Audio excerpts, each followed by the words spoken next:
White is a pure, clean colour and it can give clarity to the mind. It can also make small spaces seem bigger. It looks absolutely stunning against a dark green hedge and lights up the shadiest spaces in the garden. Snowdrops are the first white plant in my garden to come up. They have strong stems with bobbing heads that can cope against the wind and the rain. And they're the harbingers that the gardening season is about to begin. They clump form over a few years and they can be divided after they've flowered in the spring. A beautiful little piece of joy in the winter months.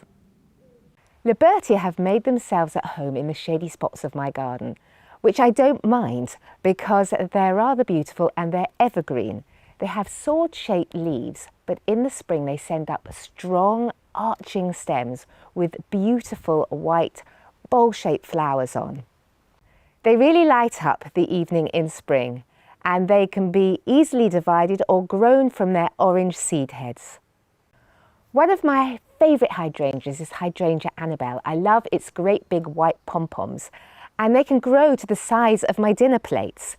They flower in the summer, and when they're new young plants, because the flowers are so heavy, they may need a bit of support. But as they get older, they should hold their own. They can grow to 2.5 metres high if left unpruned. I tend to prune mine in the winter to about 18 inches off the ground, and those stems will hold the new growth upright. They really are a magnificent feature in the garden.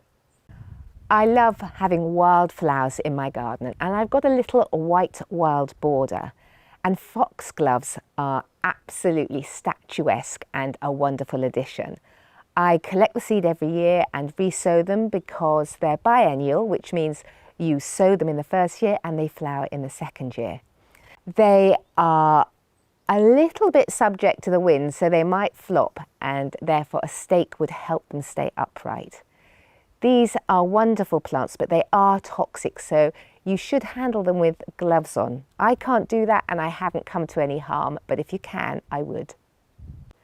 I'm a big fan of daisies, and my favourite daisy is the wild oxeye daisy. Some people might think it's a weed, and I can't imagine why. It's absolutely beautiful.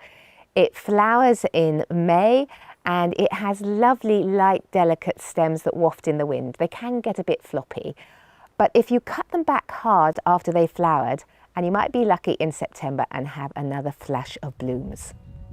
If you like this video, click like and subscribe to get more really good tips from Gardener's World magazine.